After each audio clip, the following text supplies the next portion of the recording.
എന്നും എന്നും ഒരു ശക്തി കുറയാതെ തന്റെ മഹത്വത്തിന് യാതൊരു കോട്ടവുമില്ലാതെ സ്വർഗത്തിലിരുന്ന് നമ്മെ ഉറ്റുനോക്കിക്കൊണ്ടിരിക്കുമ്പോൾ ആ ദൈവം നമ്മെ ഉറ്റുനോക്കുന്നത് നമ്മളിൽ ഹാലിയ കുറവുകളെ പരിഹരിച്ച് ദൈവിക മഹത്വം നമുക്ക് തരുവാനായിരുന്നു. അങ്ങനെയാണെങ്കിൽ ഇന്ന് പകൽക്കാലം ആ മഹത്വം നമ്മൾ പ്രാപിക്കേണ്ടതിന് ഒരുക്കത്തോടെ ദൈവസന്നിധിയിലായിരിക്കും. കടന്നു വന്ന എല്ലാ ദൈവമക്കളെയും ദൈവം അനുഗ്രഹിക്കുമാറാകട്ടെ. അല്ലാതെ എനിക്ക് നിങ്ങൾക്ക് തരുവാനൊന്നുമില്ല, പക്ഷേ ദൈവത്തിന് തരുവാൻ ദൈവത്തിന്റെ പക്കൽ അനേക അനുഗ്രഹങ്ങളുണ്ട്. അത് പ്രാപിച്ചു പോകുവാൻ ദൈവം നമ്മെ സഹായിക്കട്ടെ. ഹല്ലേലൂയ. സ്വതന്ത്രം ഭൂമിയിൽ ദൈവം ആനയെ ഉണ്ടാക്കിയത് നിർമ്മിച്ചില്ല. ഭൂമിയിൽ ഒരു മൃഗത്തെയും ഒരു സൃഷ്ടിയെയും സൃഷ്ടിച്ചതുകൊണ്ട് ദൈവം അനുദപിച്ചില്ല. ദൈവം അനുദപിച്ചത് മനുഷ്യനെ സൃഷ്ടിച്ചത് കൊണ്ട് മാത്രം. മനുഷ്യനെ സൃഷ്ടിച്ചത് കൊണ്ട് മാത്രം ദൈവം അനുദപിച്ചു. അത് മാത്രമല്ല, അടുത്ത ദൈവം അനുദപിക്കുന്നത് എപ്പോഴെന്ന് ചോദിച്ചാൽ ദാവീദിനെ ശൗലിനെ രാജാവാക്കിയതുകൊണ്ട്. അല്ല, നമ്മളെ ഓരോരുത്തരെയും നോക്കിക്കൊണ്ട് ദൈവം അനുദപിക്കരുത്. നമ്മളെ കർത്താവിന്റെ രക്തത്തിൽ കഴുകി കർത്താവിന്റെ ആത്മാവിനെ നമ്മുടെ മേൽ പകർന്ന് തന്ന ഈ പൈതൃക സഭയുടെ അംഗങ്ങളാക്കി ദൈവം വെച്ചു. അതുകൊണ്ട് ദൈവം ദുഃഖിക്കരുത്. ഹല്ലേലൂയ. സ്തോത്രം. കാലത്തിലൂടെ ഞാനത് താഴ്മയായിട്ട് അപേക്ഷിക്കുകയാണ്. താഴ്മയായി അപേക്ഷിക്കുന്നത്. നമ്മളെ രക്ഷിക്കപ്പെട്ട് സ്നാനപ്പെടുത്തി ഇവിടെ കൊണ്ടുവന്ന് ഇരുത്തിയത് കൊണ്ട് ദൈവം ഒരിക്കലും അനുദപിക്കാൻ ഇടയാകരുത്. ഹല്ലേലൂയ. സ്തോത്രം. പുതിയ നിയമത്തിൽ കർത്താവ് ഒരു സ്ഥലത്തെ ദുഃഖിച്ചത് എവിടെയെന്ന് ചോദിച്ചാൽ, താൻ ഇതുവരെ കൂടെ കൊണ്ട് നടന്നവർ എന്നെ ഒറ്റിക്കൊടുത്ത് എന്നെ ഹല്ലേലൂയ സ്തോത്രം ചെയ്യുന്നു, എന്നെ ഇപ്പോൾ പടയാളികളുടെ വേഗത്തിൽ ഏൽപ്പിക്കും എന്ന ആ സത്യം കർത്താവിന്റെ ഹൃദയത്തെ വേദനിപ്പിച്ചു. അവൻ ദുഃഖിച്ചു, അനുദപിച്ചു, ഉള്ള മരണവേദന പോലെ. എന്നാൽ ശിഷ്യന്മാർ ഒരുപാട് സ്ഥലത്ത് ദുഃഖിച്ചു. കർത്താവ് ഒരു വാക്ക് പറഞ്ഞപ്പോൾ അവർ ദുഃഖിച്ചു. ഞാൻ നിങ്ങളെ വിട്ടുപിരിയാൻ പോകുന്നു എന്ന് പറഞ്ഞപ്പോൾ ദുഃഖിച്ചു. പിന്നെ ഹല്ലേലൂയ സ്തോത്രം, നിങ്ങളിൽ ഒരുവൻ എന്നെ കാണിച്ചു കൊടുക്കാം, ഹല്ലേലൂയ സ്തോത്രം എന്ന് പറഞ്ഞപ്പോൾ അത് ആരാണെന്ന് തിരിച്ചറിയാതെ അവർ പരസ്പരം ദുഃഖിച്ചു. ഹല്ലേലൂയ സ്തോത്രം. എന്നാൽ പത്രോസ് അതീവ ദുഃഖത്തോടെ ദുഃഖിച്ചത് കർത്താവിനെ തള്ളി പറഞ്ഞത്. അത് സാധാ ദുഃഖമല്ല, പത്രോസിന് കിട്ടിയത് അതീവ ദുഃഖം. നമ്മൾ ഓർക്കുക, ഏറ്റവും കൂടുതൽ നമ്മൾ ദുഃഖിക്കേണ്ടി വരുന്നത് കർത്താവിനെ തള്ളി പറയുമ്പോഴാണ്. കർത്താവിൽ നിന്ന് നമ്മൾ അകന്നു പോകുമ്പോൾ നമ്മുടെ ജീവിതത്തിൽ ഏറ്റവും വലിയ ദുഃഖമുണ്ടാകും. ആ ദുഃഖം ആരെക്കൊണ്ടും പരിഹരിക്കാൻ കഴിയാത്തത്. ഇന്ന് പകൽക്കാലം അത് ഓർത്ത് 2025 കാൽ വയ്ക്കാൻ ഈ തിരുമേശ നമ്മളെ അനുഗ്രഹിക്കട്ടെ. വായിച്ച സങ്കീർത്തനത്തിൽ നിന്ന് 2-ാമത്തെ വാക്യം ഒന്ന് വായിച്ചേ.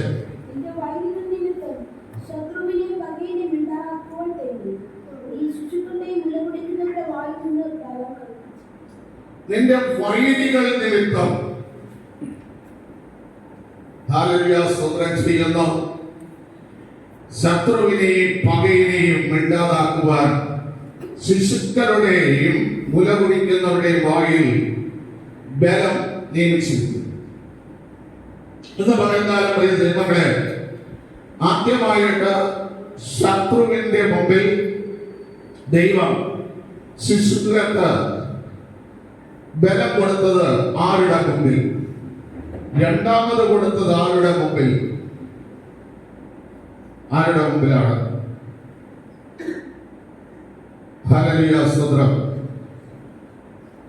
ശലോമോൻ വലിയ കാര്യത്തിൽ പറഞ്ഞു, ജ്ഞാനമുള്ളവൾ 7 തൂണുകൊണ്ട് ഭവനം പണിയും, ഭോഷത്വമായുള്ളോ അതിനെ പൊളിക്കും. ദൈവവാദ്യം അതിന്റെ ജ്ഞാനം കൊടുത്തത് സ്ത്രീക്കാം. ദൈവവാദ്യം അതിന്റെ ഹാലിലയാസ്ത്രം ബലം കൊടുത്തത്, വായിൽ ബലം കൊടുത്തത് സ്ത്രീക്കാം. ആർക്ക്?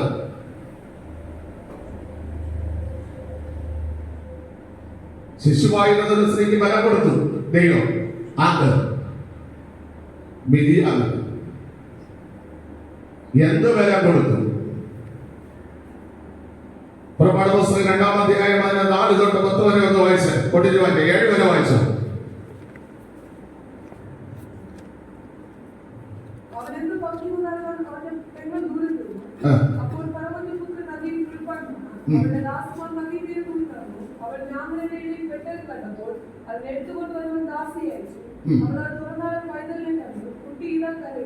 അവൾക്ക് അതിനോട് അരിവ് തോന്നി. ഇത് എത്രയായിട്ട് പൈതങ്ങളിൽ ഒന്നെന്ന് പറഞ്ഞു.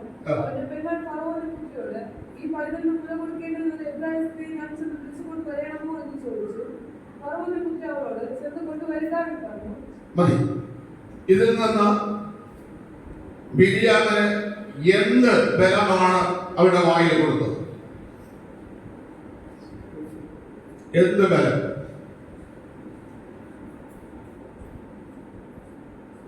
Praise the Lord. Hallelujah. സ്തോത്രം.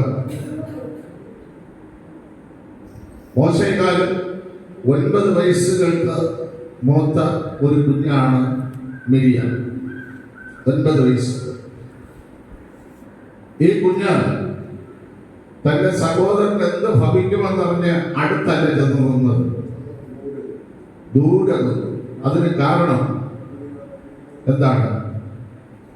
ഈ കുഞ്ഞ് ഞങ്ങൾക്ക് തമ്മിൽ ഒരു ബന്ധവും ഇല്ലെന്ന് ഫറവോന്റെ പുത്രി അല്ലെങ്കിൽ മിസ്രൈമ്യരെ മനസ്സിലാക്കണം.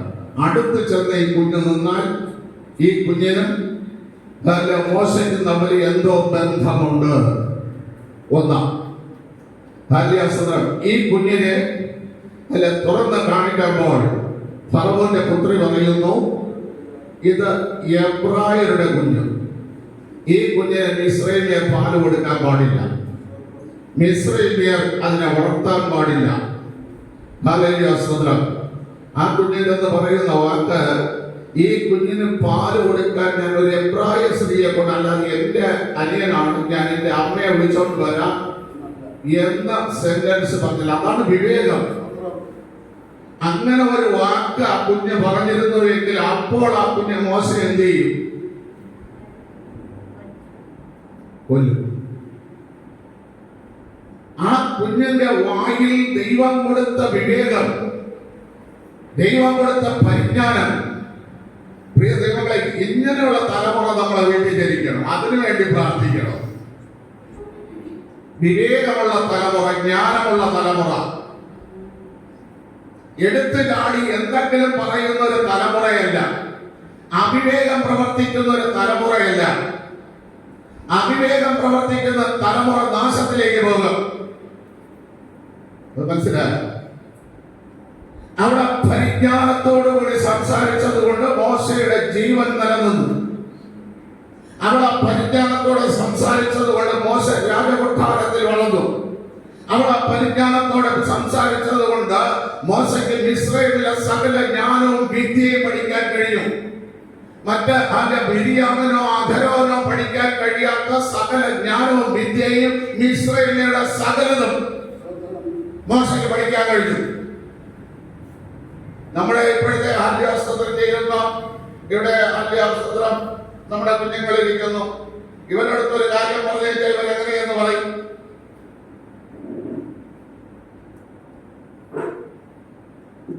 നമ്മളെ തമ്മിൽ കേൾക്കണ കാര്യം അത് എന്ന് പറയും. അപ്പ ഇങ്ങനെ പറഞ്ഞേച്ചാൽ, അമ്മ ഇങ്ങനെ പറഞ്ഞേച്ചാൽ തന്നെ ദൂരത്ത് നിൽക്കാൻ പറഞ്ഞ്, അതുകൊണ്ട് ഞാൻ ദൂരത്ത് നിന്നതാണ്, അല്ലേ?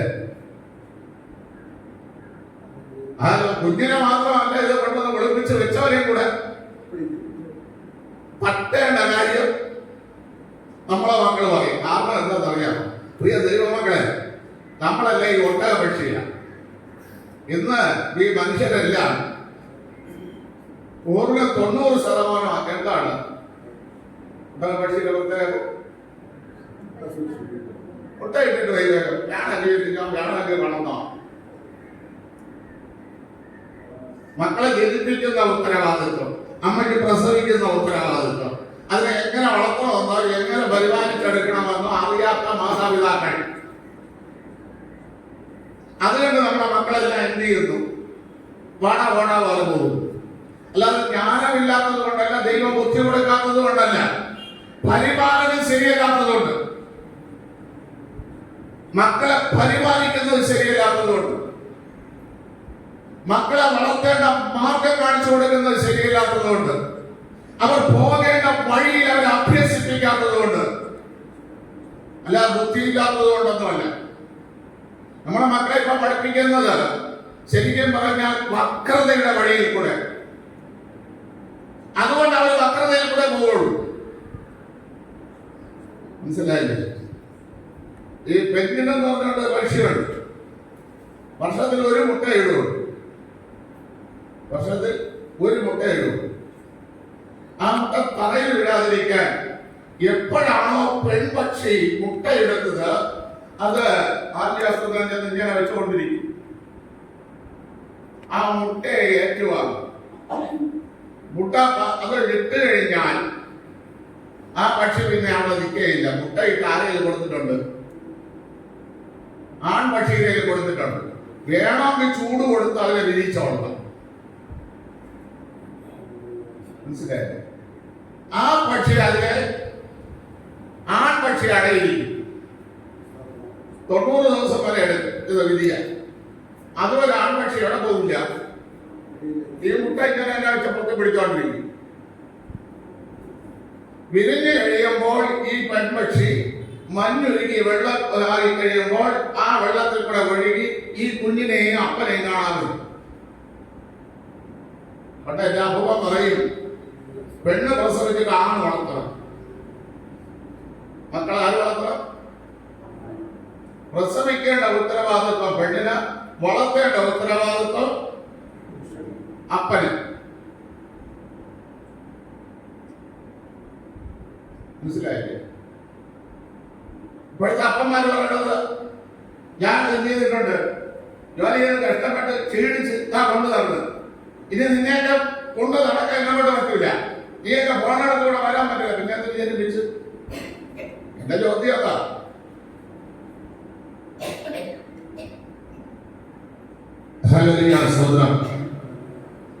നമുക്ക് പൂർത്തീകരിക്കാൻ കഴിയാത്ത കാര്യങ്ങൾ ചെയ്യരുത്. നമുക്ക് പരിപാലിക്കാൻ കഴിയാത്ത ഒരു കാര്യത്തിന് ഇറങ്ങി പുറപ്പെടരുത്. മനസ്സിലായില്ലേ? നമുക്ക് പരിപാലിക്കാൻ കഴിയാത്ത ഒരു കാര്യവും നമ്മൾ അത് ചെയ്താൽ അത് പരാജയമായി. 2 മക്കള് അല്ലെ 3 മക്കള് എനിക്ക് വളർത്താൻ കഴിയും എന്നുണ്ടെങ്കിൽ മാത്രമാണ് അവരെ നേരെ നടത്താൻ കഴിയും, അവർക്ക് നല്ല ജ്ഞാനം കൊടുക്കാൻ കഴിയും, അവർക്ക് നല്ല വിദ്യാഭ്യാസം കൊടുക്കാൻ കഴിയും, അവരെ വിശുദ്ധിയിൽ വളർത്താൻ കഴിയും, അവർക്ക് നേരോടെയുള്ള അവർക്ക് സമ്പാദിക്കേണ്ടത് കരുതി വെക്കാൻ കഴിയും എന്ന് നമുക്ക് ഉറപ്പുണ്ടെങ്കിൽ മാത്രമാണ് ആ പണി ചെയ്യുക. മനസ്സിലായില്ലേ? ഇതതിന് കഴിയാത്തവരെല്ലാം എന്ത് ചെയ്യുന്നുണ്ട്? തലമുറയെ ജനിപ്പിക്കുന്നു. അതാണ് ഈ ലോകത്തിലെ ക്രിമിനലുകൾ കൂടുന്നത്. കാര്യം അവർ കളിക്കുന്നത് ആരെങ്കിലും മുതൽ കൊണ്ട് ജീവിക്കണം എന്ന് ചിന്ത. പ്രിയ ദൈവമക്കളെ, നമ്മുടെ കുഞ്ഞുങ്ങൾക്ക് വിവേകം ദൈവം കൊടുത്തു തന്നെയാണ് ജനിപ്പിച്ചിരിക്കുന്നത്. അതിനൊന്ന് നേരായ വഴി കാണിച്ചു കൊടുത്താൽ മാത്രം മതി, അവർ കറക്റ്റായിട്ട് ജീവിച്ചോളും. കറക്റ്റായിട്ട് ജീവിച്ചോളും.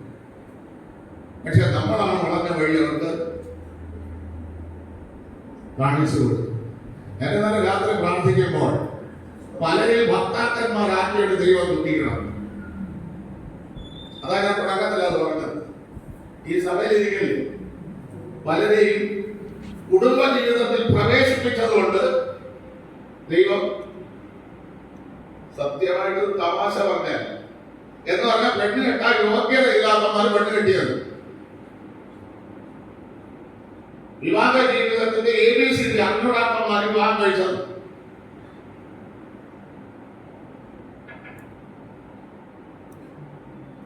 ഹല്ലേലൂയ. ഇനിയെങ്കിലും പ്രാർത്ഥിക്കും, ദൈവമേ അതിനെ എനിക്ക് യോഗ്യതയാക്കട്ടെ. എന്റെ ആയുസിന്റെ പകുതിയായി. ഹല്ലേലൂയ. സ്തോത്രം. നമ്മളെയൊക്കെ വിടാം. കേരളപ്പെട്ടിയാണത്, ദേവസ്ഥാനാണത്, രാജ്യമാണത്, എന്നെ വിടും. കാരണം ഞങ്ങളെല്ലാം എന്ത് ചെയ്തല്ല, നമ്മൾ വഴിയില് പൂർണ്ണതയിലോട്ട് എത്തിയിരിക്കുകയാണ്.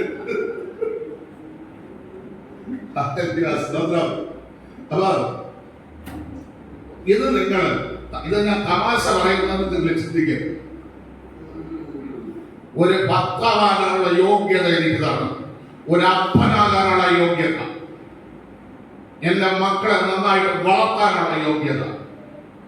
അതിനുവേണ്ടി ഇവിടെ ഇരിക്കുന്ന പുരുഷന്മാർ പ്രാർത്ഥിച്ചൊരുങ്ങണം. ഇനിയെങ്കിലും. ഹല്ലേലൂയ. സ്തോത്രം. നിങ്ങൾക്കറിയാമോ, ശമൂവേല് ബലം ധരിപ്പിച്ചു. അത് ശമൂവേലിന്റെ പുസ്തകം 3-ാം അധ്യായം അതിന്റെ 11-ാം വാക്യം ഒന്ന് വായിച്ച. 1 ശമൂവേൽ 3:11.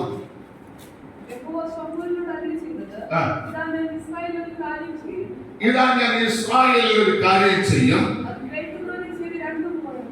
അത് കേൾക്കുന്നവന്റെ ചെവി രണ്ടും മുഴങ്ങും.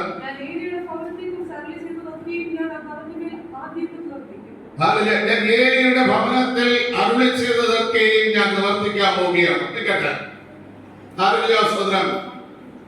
ഇപ്പോ ആലയത്തിന്റെ പുരോഹിതനാരാണ്? ഏലി കഴിഞ്ഞാൽ ദൈവം പറഞ്ഞ ശുശ്രൂഷ ആർക്കാണ്? ഏലിയുടെ മക്കൾക്ക്. ഇവര് 3 പേര്, ഏലിയുടെ 2 മക്കൾ ഏലി, ഈ 3 പേരുള്ളപ്പോൾ, ശുശ്രൂഷയ്ക്ക് 3 പേരുള്ളപ്പോൾ യെരൂശലേമിൽ എന്തായിരുന്നു സ്ഥിതി? എന്തായിരുന്നു സ്ഥിതി? വചനം ദുർലഭമായിരുന്നു. എന്നാൽ ഇവര് ആലയത്തിന്റെ വിളക്ക് നിരന്തരം കത്തിക്കൊണ്ടിരിക്കുകയാണ്. അപ്പൊ ഇവർ വചനം വായിക്കുകയാണോ, ഈ വിളക്ക് കത്തിച്ചു വെച്ച് വേറെ എന്തെങ്കിലും ചെയ്യുകയാണോ?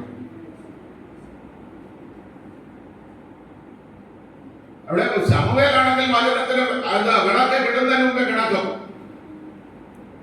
യവന്മാരെ കെട്ടാനും കിടക്കൂല. അപ്പൊ ഇവന്മാർ ആലയത്തിൽ പ്രാർത്ഥിക്കുകയാണോ, വേറെ വല്ലതും ചെയ്തുകൊണ്ടിരിക്കുകയാണോ?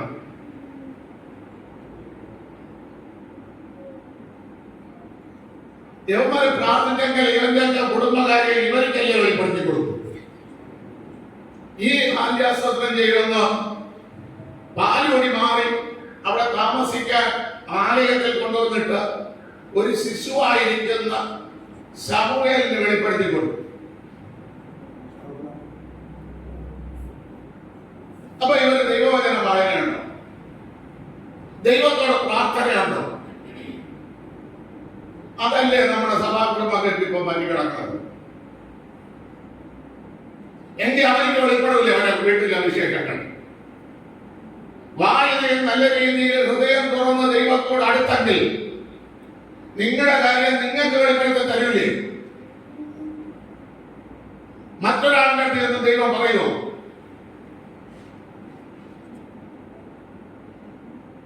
നമ്മുടെ ഹൃദയം ഒരുങ്ങിയെങ്കിൽ ദൈവം നമ്മുടെ അടുത്ത സമീപസ്ഥരായി കാണും. അതിനുവേണ്ടി നമ്മൾ മറ്റൊരാളുടെ അടുത്ത് ആലോചന ചോദിക്കാൻ പോകേണ്ട കാര്യമില്ല. ഉണ്ടോ?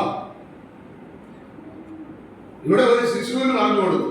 കാര്യം എന്താണ്? ഏലിയോട് ദൈവം പറഞ്ഞു, നീ എന്നേക്കാൾ നിന്റെ മക്കളെ അല്ല 29-ാം വാക്യം 2:29.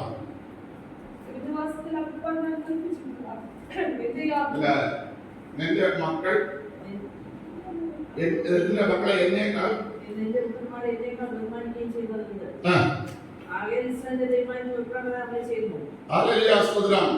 ഏലിയുടെ മക്കള് ദൈവത്തെ ബഹുമാനിക്കുന്നത്, പിന്നെയോ ഏലി ദൈവത്തെ ബഹുമാനിക്കുന്നത് പിന്നെ ആരെയാണ്? മക്കളെ പഠിപ്പിക്കുകയാണ്.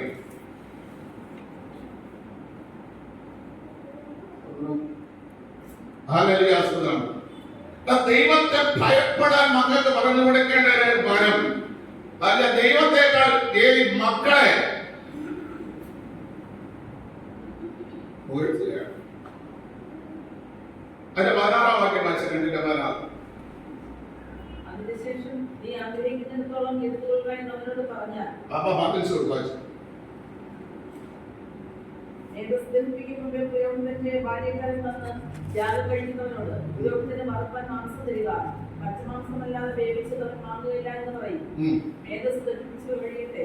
അതിന്റെ ശേഷം നീ ആഗ്രഹിക്കുന്നിടത്തോളം എടുത്തുകൊള്ളുക എന്ന് അവനോട് പറഞ്ഞാൽ അവൻ അവനോട് ഇല്ല, ഇപ്പോൾ തന്നെ തരയണം. ഇതാണ് വിഷയം. മേധസ് ദഹിച്ചതിന് ശേഷം എടുക്കാൻ പറഞ്ഞാൽ എടുക്കില്ല. മേധസ് ആക്കുള്ളത്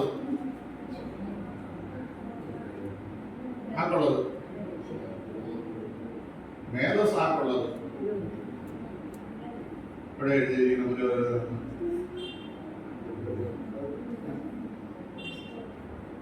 ലേവ്യ 3:16 വായിച്ചു.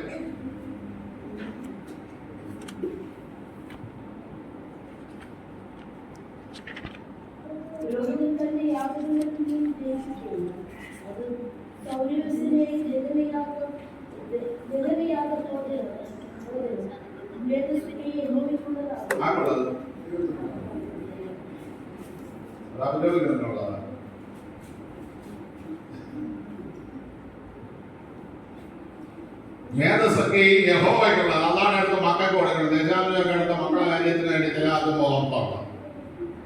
പിടി എവിടെയൊക്കെ ഒഴിവുന്നു പിടികിട്ടിയ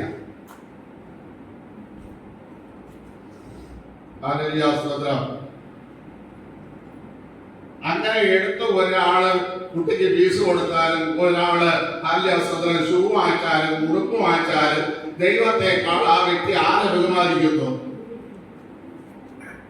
മക്കളെ ബഹുമാനിക്കും. പിടി അവിടെ വീഴും.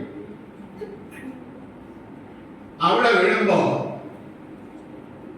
ആ തലമുറയുടെ പുറത്ത് എല്ലാ നന്മയിലും ഒരു പ്രതിയോഗിയ ദൈവം വരും. എല്ലാ നന്മയിലും ഒരു പ്രതിയോഗിയ ദൈവം വരും. അങ്ങനെ വരുമ്പോഴാണ് പഠിച്ചിട്ട് വരുമ്പോ നല്ല ജോലി കിട്ടൂല, നല്ല ഭാവി ഉണ്ടാവില്ല, ജോലി ചെയ്യുന്ന ശമ്പളം കിട്ടൂല. ഇതെല്ലാം നന്മയെ കൊണ്ടുവയ്ക്കുന്ന പ്രതിയോഗിയാണ്. ഇതാര് ചെയ്യണം? അവരോടൊപ്പം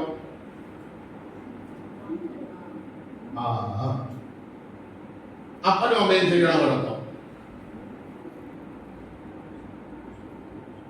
ഈ കുഴപ്പം കാണിച്ചപ്പോൾ അതാ ദൈവം ചോദിച്ചത്, എന്നേക്കാൾ നിന്റെ മക്കളെ കൊഴിപ്പിക്കാൻ. കാരണം നിന്റെ കുടുംബത്തിനകത്തുള്ള എല്ലാ മക്കളെ പോറ്റിക്കൊള്ളാന്ന് ഞാനാണ് പറഞ്ഞത്. അവരെ സംരക്ഷിക്കാന്ന് ഞാൻ പറഞ്ഞു. എന്റെ പപ്പ ആല്യസ്വത്രം എനിക്ക് വേണ്ടി ഞങ്ങൾക്ക് വേണ്ടി സ്നാനപ്പെട്ടു. സ്നാനപ്പെട്ടിട്ട് എല്ലാ ദിവസവും കാണിക്കയിടാൻ സമയത്തിന് ഒരു 50 രൂപ നോട്ട് അവിടെ നമ്മളെ അന്വേഷിക്കുന്ന പോലെ ഇരിക്കും. അവിടെ ധരിച്ചു വരുമ്പോൾ തന്നെ എല്ലാവരും 10-20 എടുത്ത് ഒരു 50 രൂപ നോട്ടിന്റെ വേണ്ടി കൊണ്ടുവരും. എല്ലാവരും കാണും ഞാൻ എത്ര ഇട്ട്. ഇപ്പൊ ഒരു ദിവസം ഞാൻ ചോദിച്ചത്, നിങ്ങൾ 50 ഇട്ടായിട്ട് നിങ്ങൾ ശരിക്കും പറഞ്ഞാൽ 1500 രൂപ വരെ എന്ത് ചെയ്യണം? കൊണ്ടുവയ്ക്കണം. ഈ 50 ഇട്ട ഞങ്ങളെ കുപ്പക്കുഴിയിലാക്കാൻ വേണ്ടിയാണ് നിങ്ങൾ ഇടാതിരിക്കണയാണ്. ഒട്ടും നിന്ന് പട്ടിണിയായിട്ട്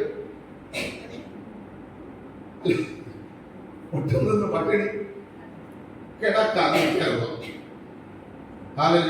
നിങ്ങൾ ഇട്ടില്ലെങ്കിലും ഒന്നുമില്ല, അവിടെ നിന്ന് എഴിച്ചില്ലെങ്കിലും ഒന്നുമില്ല. ഞങ്ങൾ ദൈവത്തോട് പറയാൻ ഇല്ലായ്മക്കാരനാണ്, ദാരിദ്ര്യമുള്ളവനാണ്,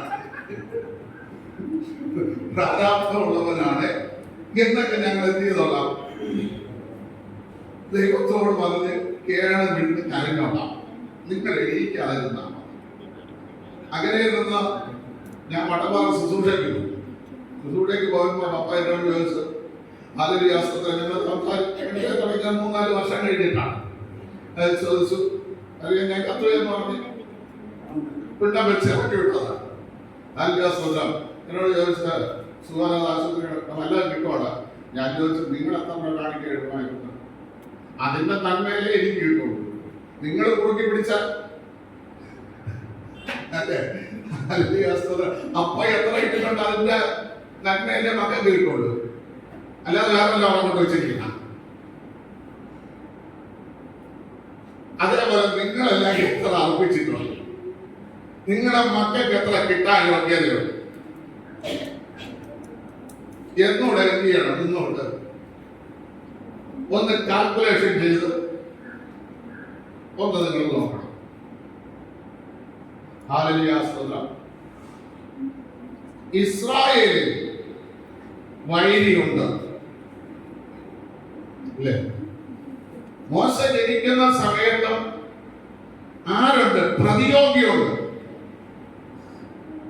ഇല്ലേ? ഇസ്രായേലിൽ പ്രതിയോഗികളുള്ള സമയത്താണ് മോശ ജനിക്കുന്നത്. ആ മോശയെ ഇങ്ങനെ വളർത്താൻ തക്കവണ്ണം ദൈവം അവരുടെ വായിൽ ബലം കൊടുത്തു. ജ്ഞാനത്തിന്റെ ബലം, വിവേകത്തിന്റെ ബലം. മനസ്സിലായ? ആ വിവേകമാണ് മോശയുടെ അപ്പനല്ല മോശയെ വളർത്തിയത്. നിങ്ങളത് മനസ്സിലായിക്കോണം. പ്രതിയോഗി ഉള്ളപ്പോൾ മക്കളെ ദൈവം വളർത്തി. അത് എങ്ങനെ? രാജകൊട്ടാരത്തിൽ. അതാ പ്രത്യേകത. അതിന് കാരണം തിരുവചനം പറയുന്നു, ലേവ്യ കുടുംബത്തിലെ ഒരുവൻ ലേവ്യ കുടുംബത്തിലെ ഒരു പെൺകുട്ടിയെ, അത് വിവാഹത്തിൽ നിന്ന് തുടങ്ങി, എവിടെ നിന്നെങ്കിലും അല്ല, ലക്ഷണം കെട്ടവനല്ല കൊണ്ടുവന്നത്, ലക്ഷണം കെട്ടവനല്ല പെണ്ണിനെ കെട്ടിക്കൊടുത്തു. ചേരേണ്ടവരെ തമ്മിൽ ദൈവം ചേർത്തു. അല്ലെങ്കിൽ ആ വാക്ക് അവിടെ വ്യക്തമായിട്ട് എഴുതേണ്ട കാര്യമില്ല. ലേവ്യ കുടുംബത്തിൽ നിന്ന് ഒരുവൻ ലേവ്യ കുടുംബത്തിലുള്ള ഒരുവനെ വിവാഹം ചെയ്തു. നമ്മുടെയൊക്കെ മക്കളെ അങ്ങനെയാണോ കെട്ടിക്കൊടുത്തത്, എടുത്തതും എന്നൊക്കെ നമ്മൾ എന്ത് ചെയ്യണം? ഒന്ന് ചിന്തിക്കണം. പണത്തിന് വേണ്ടി ഒക്കെ, ജനത്തിന് വേണ്ടി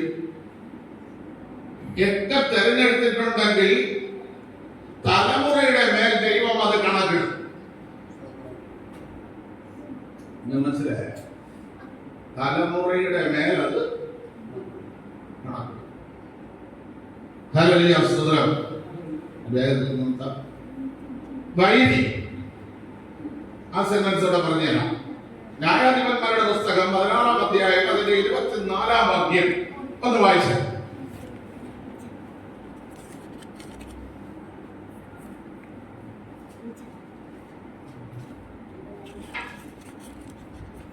വിശാലമായി കണ്ടപ്പോൾ നമ്മുടെ ദേശം ശൂന്യമാക്കുകയും നമ്മൾ അനേകം കൊല്ലുകയും ചെയ്ത നമ്മുടെ വൈദ്യം നമ്മുടെ ദേവൻ നമ്മുടെ കയ്യിൽ ഏൽപ്പിച്ചിരിക്കുന്നു പറഞ്ഞ് നമ്മുടെ ദേവനെ പുകഴ്ത്തി. ഹല്ലേലൂയ സ്തോത്രം.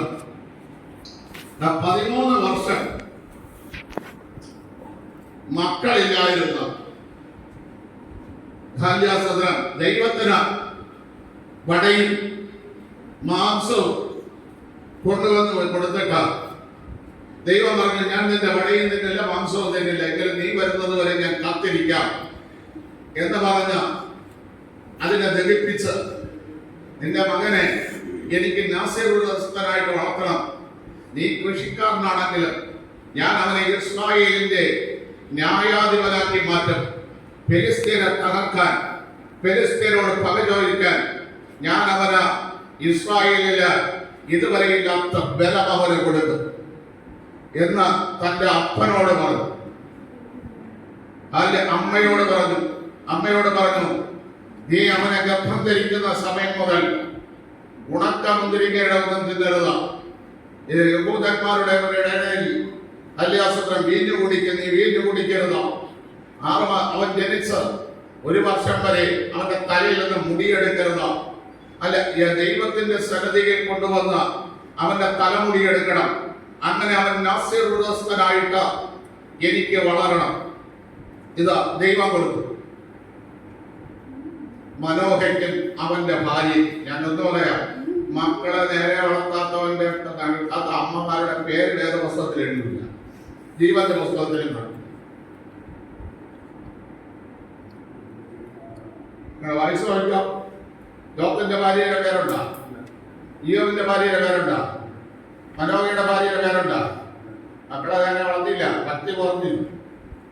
ഓർത്തോളണം, പേര് പുസ്തകത്തിൽ കാണില്ല. ജീവന്റെ പുസ്തകത്തിലത് പുസ്തക വിഷയമല്ല. ഞാൻ ചോദിക്കട്ടെ, എപ്പോഴും പേരെഴുതും?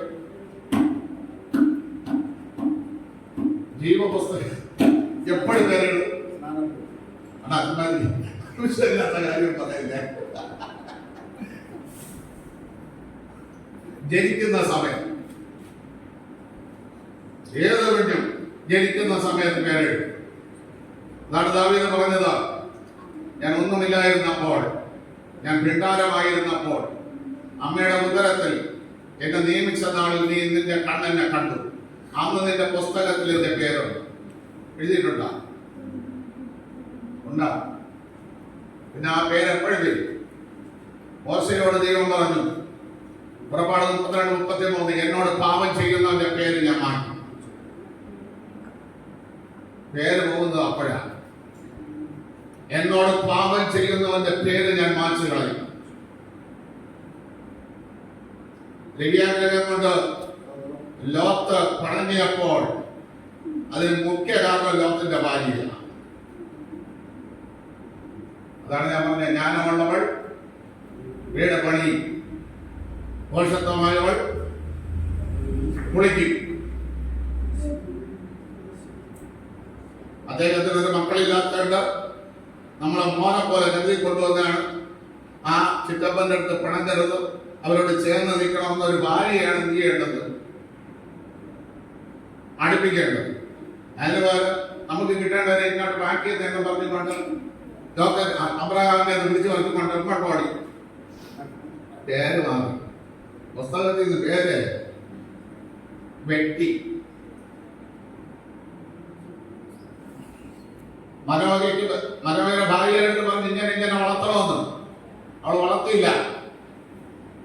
ചെറുക്കന് ദൈവം ആത്മാവ് കൊടുത്തില്ലേ? കൊടുത്തോ? ആത്മാവ് അവനോട് പറഞ്ഞില്ലേ, നീ ഇപ്പൊ പോണ സ്ഥലം അത്ര നല്ല സ്ഥലമല്ല, അവിടെ വെച്ച് അവനെ ഉദ്യോഗിച്ചുകൊണ്ടേയിരുന്നു. അവിടെ പെമ്പിള്ളേരുണ്ട്, അവിടെ നീ അങ്ങോട്ട് നോക്കരുത് മക്കളെ എന്നൊക്കെ ആത്മാവ് പറഞ്ഞു. അവ അങ്ങോട്ട് പോയി മത്സ്യ കന്യകയെ തന്നെ കണ്ടു. വന്നിട്ട് പറഞ്ഞു, അമ്മ എനിക്ക് ബോധിച്ച രീതികൾ ഞാൻ കേട്ടണം. ഇന്നത്തെ പൈമാരില്ല അങ്ങനെ. എവിടെയെങ്കിലും പോയി കണ്ടിട്ട് മണമുണ്ടോ ഗുണമുണ്ടോ?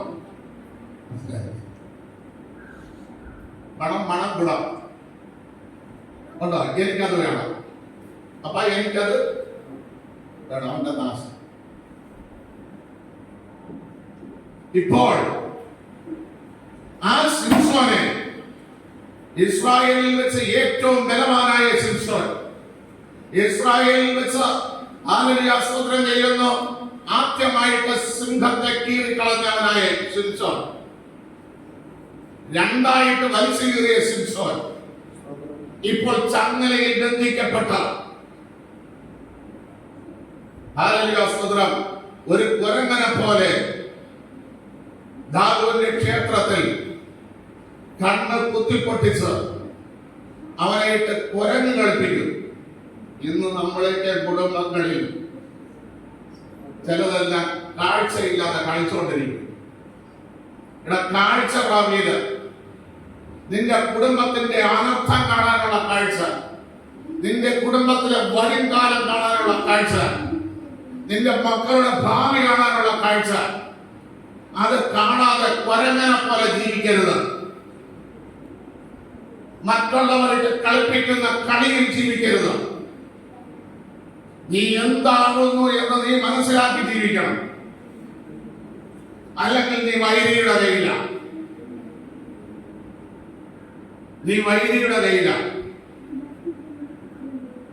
ഹല്ലേലൂയ, സ്തോത്രം.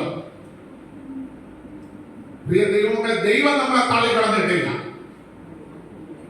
ദൈവം ഒരിക്കലും നമ്മളെ തള്ളിയിട്ടില്ല. നമ്മളാ ദൈവത്തെ തള്ളി ജീവിക്കുന്നത്. സ്തോത്രം. ശിംശോൻ തന്റെ കൈകളിൽ കിടന്ന ചങ്ങല കൊണ്ട് തൂണിനെ ഒന്ന് തപ്പിയിട്ട് ദൈവത്തോട് ശിംശോൻ പ്രാർത്ഥിക്കുകയാണ്, ദൈവമേ, എന്റെ ഈ 2 കണ്ണിനും പ്രതികാരം ചെയ്യേണ്ടതിന് ഒരിക്കൽ കൂടെ, ഞാൻ ഇവരുടെ ചത്താലും കുഴപ്പമില്ല, ഒരിക്കൽ കൂടെ എനിക്ക് ആ ശക്തി തിരിച്ചു തന്നു. പ്രിയ ദൈവമക്കളെ, ഈ ശക്തി ശിംശോന് തിരിച്ചു കൊടുക്കാൻ വേണ്ടി ദൈവം എന്താ ചെയ്തത്? പെട്ടെന്ന് തിരിച്ചു കൊടുത്തോ?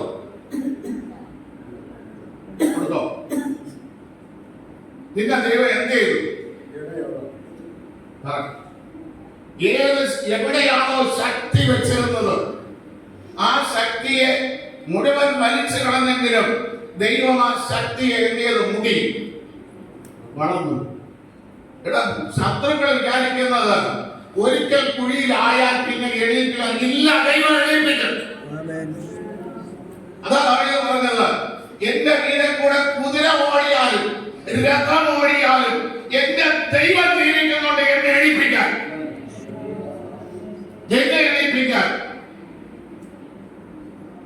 എന്നെ അങ്ങനെ ആർക്കും കൊല്ലാൻ കഴിയില്ല. കാരണം ദാവീദിനെ ആർക്കും കൊല്ലാൻ കഴിയില്ല എന്ന് അമീറും പറയുന്നു. കാരണം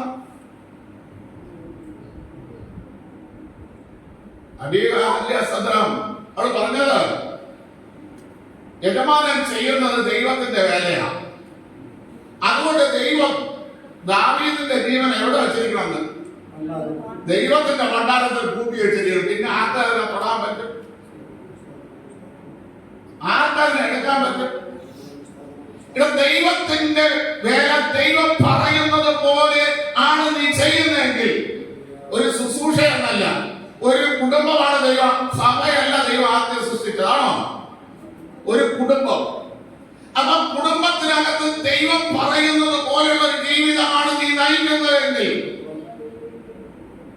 നിന്നെ ആരെ തൊടാൻ ദൈവം വിട്ടു കൊടുക്കില്ല. മനസ്സിലായ? ഒരു വ്യക്തിയെ തൊടാൻ ദൈവം വിട്ടു കൊടുക്കില്ല. കാരണം ദൈവം സൃഷ്ടിച്ച കുടുംബത്തിന്റെ അകത്ത് നീ ദൈവത്തിന്റെ ധീരമാവട്ട ഭർത്താവായി ജീവിക്കുന്നു, ഭാര്യയായി ജീവിക്കുന്നു. ആ ഇടത്തിൽ ജനിച്ച മക്കളെ നീ അതേ രീതിയിൽ വളർത്തുന്നു.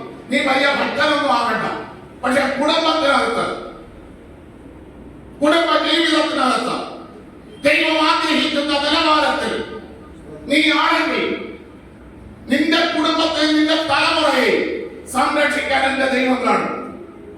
ഏത് വീഴ്ചയിൽ നീ വീഴുന്നാലും അവിടെ നിന്ന് ദൈവം കരം പിടിച്ച് നിന്നെ ഉയർത്തിക്കൊണ്ടുവരും.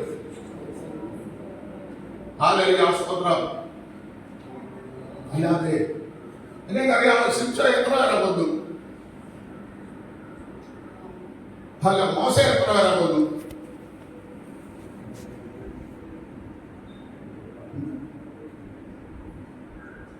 പ്രമാണ പുസ്തകം 32 മോശ 3000 വരെ വന്നു. ശിംശോൻ മരിച്ചപ്പോ എത്ര വരെ വന്നു? അവിടെ വായിക്കും, സംഖ്യ എഴുതിയിട്ടുണ്ട്. ഏകദേശം 3000 പേരെ ഒറ്റ പ്രസംഗത്തിൽ പത്രോസ് എത്ര വരെ ജീവിപ്പിച്ചു? സംഖ്യ പിടികിട്ടിയ എത്ര ആത്മാവാണോ ദൈവഹിതമല്ലാതെ പ്രവർത്തിച്ചത്, ഇതിൽ കൂടെ തട്ടിപ്പെയ്യത്, അതേ ആത്മാവിനെ ഒറ്റ പ്രസംഗത്തിൽ ദൈവം എന്ത് ചെയ്തു? മടക്കി.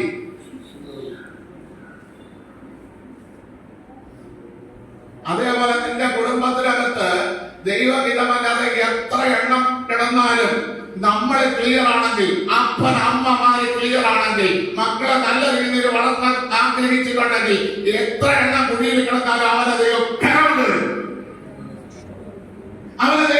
പിടിച്ചുകൊണ്ടുവരും. അവനെ തള്ളിക്കളയില്ല. അതാ കുടുംബത്തിന്റെ ദൈവം തന്നിരിക്കുന്ന ബാധ്യത. നമ്മൾ കറക്റ്റാവണം.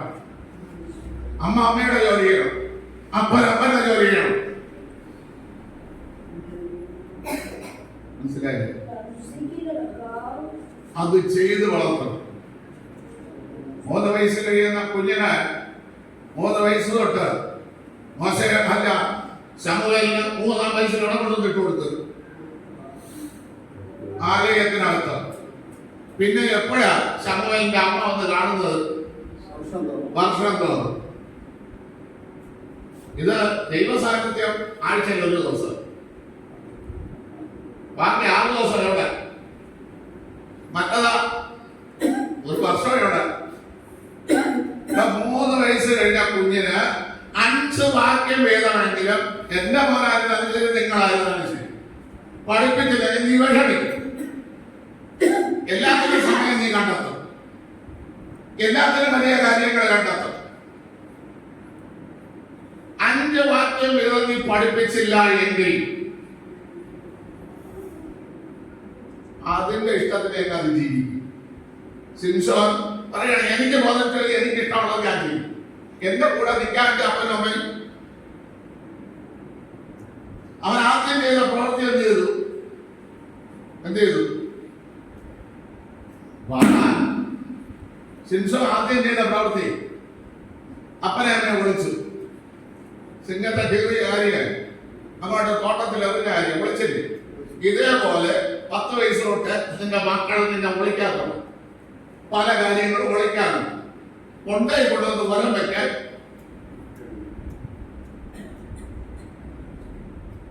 ചെയ്യാതിരിക്കരുത്. വാണിങ്ങാണ്. വേദവസ്ത്രത്തിൽ 360 മുന്നറിയിപ്പുകളുണ്ട്. അതിലൊരു മുന്നറിയിപ്പാണ്. മനസ്സിലായില്ലേ? വിളിക്കും. ആത്മാവുണ്ടായിരുന്ന ശിംശോൻ, ദൈവം തെരഞ്ഞെടുത്ത ശിംശോൻ, കുടുംബത്തെ വിടിയിക്കാൻ വേണ്ടി തെരഞ്ഞെടുത്ത ശിംശോൻ അപ്പനെ അമ്മയെ വിളിച്ചാൻ തുടങ്ങി. ആ ഒളിപ്പ് അപ്പനെ എതിർക്കാൻ തുടങ്ങി. അവന്റെ ഇഷ്ടം ചെയ്യാൻ തുടങ്ങി. അത് അവന്റെ കുടുംബ ജീവിതത്തിൽ വരെ.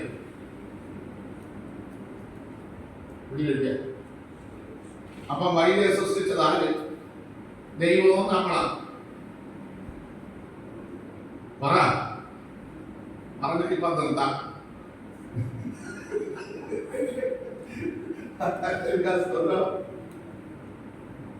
എഴുതുന്നത് സാര് നിങ്ങളെ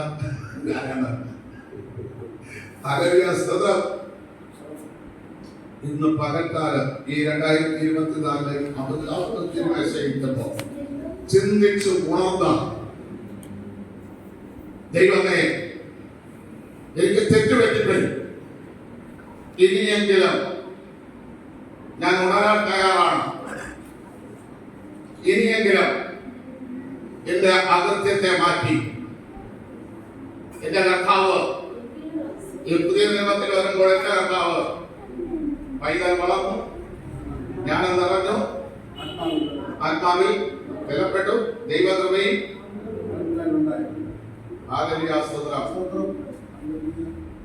ആ കർത്താവിന്റെ മുമ്പിൽ എത്ര വയസ്സിൽ വന്ന ആൾക്കാർ കുമ്പിടാൻ തുടങ്ങിയത്?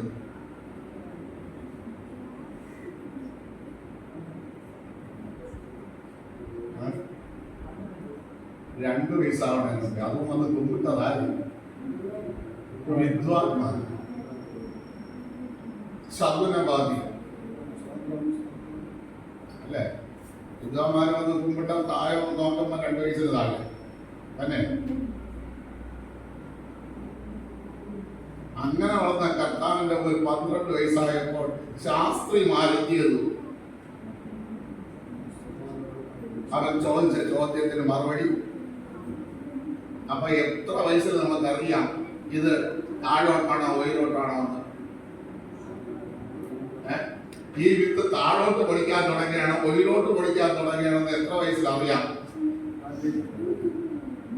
12 കഴിയുമ്പോൾ നമുക്ക് തിരിച്ചറിയാം.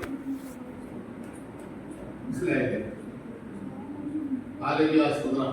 ശാസ്ത്രം പഠിക്കാത്ത ഇവൻ എങ്ങനെ ശാസ്ത്രം പറയുന്നു?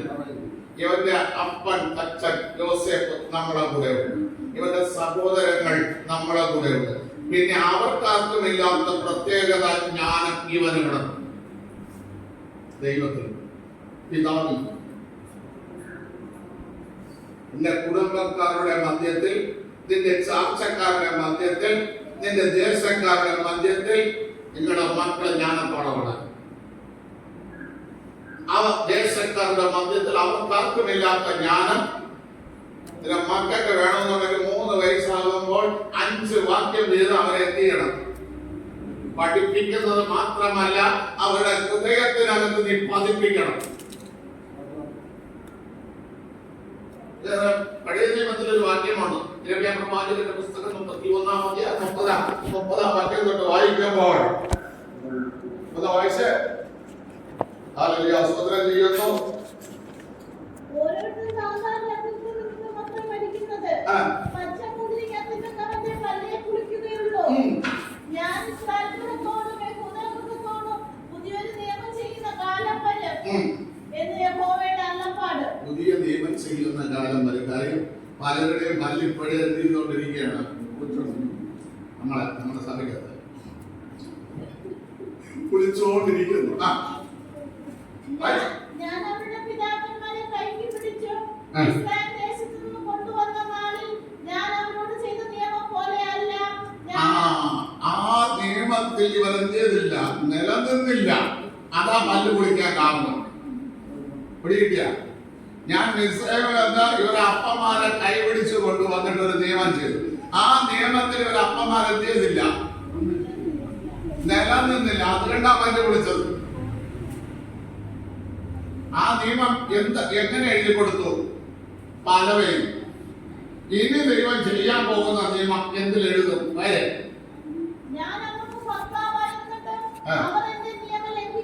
അപ്പൊ നിങ്ങൾ മനസ്സിലാക്കിക്കോണം, ഒരു വിശ്വാസി തെറ്റ് ചെയ്താൽ ആരോടാണ് ഉപമിച്ചിരിക്കുന്നത്? ഭർത്താവിനോട്. ഒരു വേലസിയോട് തുല്യം. ഒരു വിശ്വാസി ആരാധനയ്ക്ക് പങ്കെടുത്തില്ലെങ്കിൽ, സഭയിൽ ക്ലിയർ അല്ലെങ്കിൽ, ആ കുടുംബത്തെ ദൈവം തള്ളിയത് വേശ്യാ കുടുംബമായി. നിങ്ങൾ ഓർത്തോണം. ഹല്ലേലൂയ സ്തോത്രം. അവരെ ദൈവരാജ്യം അവകാശമാക്കുമോ? അപ്പൊ നമ്മൾ ഈ ഇരിക്കുന്നതിൽ എത്ര പേര് അവകാശമാക്കും? അത് നോക്കാം. എന്നാൽ ഈ കാലം കഴിഞ്ഞ ശേഷം ഞാൻ ഇസ്രായേൽ ഗൃഹത്തോട് ചെയ്യുവാനിരിക്കുന്ന നിയമം ഇങ്ങനെയാകുന്നു. ഞാൻ എന്റെ ന്യായപ്രമാണം അവരുടെ ഉള്ളിലാക്കി. എന്തെന്നറിയാം ഇവര് തെറ്റിപ്പോണത്? ന്യായപ്രമാണം എവിടെ ഇല്ല? പുറത്തുണ്ട്, പുസ്തകത്തിലുണ്ട്, ബൈബിളിലുണ്ട്. പക്ഷെ ഇത് എവിടെ ഇല്ല?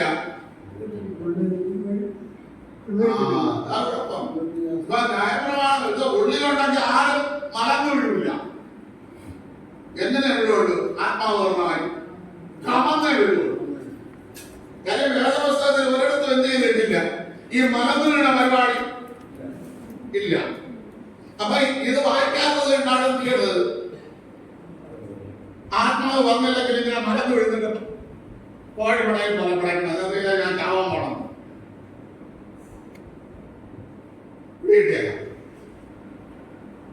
വേദപുസ്തകത്തിൽ ഒരിടത്തും മലന്നു വീഴുന്ന പരിപാടി ഇല്ല. അങ്ങനെ എഴുതിയിരുന്നെങ്കിൽ പ്രവൃത്തിയുടെ പുസ്തകം 2 ആത്മാവ് 120 പേരെ പറഞ്ഞു. അവിടെ എല്ലാവരും എഴുതുന്ന നടക്കണം. കണ്ടാ അവിടെ എവിടെയെങ്കിലും എഴുതുന്നുണ്ടോ? ഇത് മനസ്സിലാക്കണ്ടേ നമ്മൾ? ഇത് മനസ്സിലാക്കിയെങ്കിൽ ഈ ശവങ്ങളുടെ ഇടയിൽ പോകുമോ? കാര്യം കർത്താവ് പറഞ്ഞത് ശവമുള്ളടുത്ത് അപ്പൊ ഈ കഴിയന് പൊട്ടാൻ ചെന്ന് ഇരുന്ന് കൊടുക്കോ?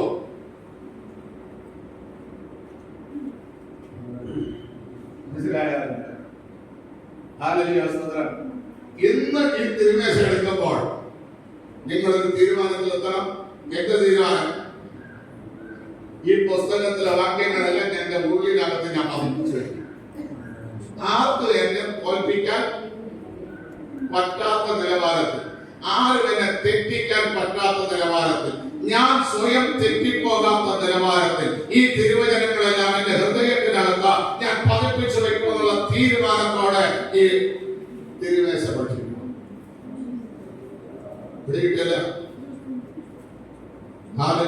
ഇല്ലെങ്കിൽ ഇനിയും നിങ്ങൾ തെറ്റും. 2024 കാര്യം. നല്ല തെറ്റാതിരിക്കണമെങ്കിൽ കരയാതിരിക്കണമെങ്കിൽ ഇതാ പതിപ്പിച്ചു വയ്ക്കാൻ ദൈവം നിങ്ങളെ എല്ലാവരെയും സഹായിക്കട്ടെ, അനുഗ്രഹിക്കുമാറാകട്ടെ എന്ന് പറഞ്ഞുകൊണ്ട് ഈ സങ്കീർത്തന ഭാഗത്തിൽ നിന്ന് വിരമിക്കുന്നു.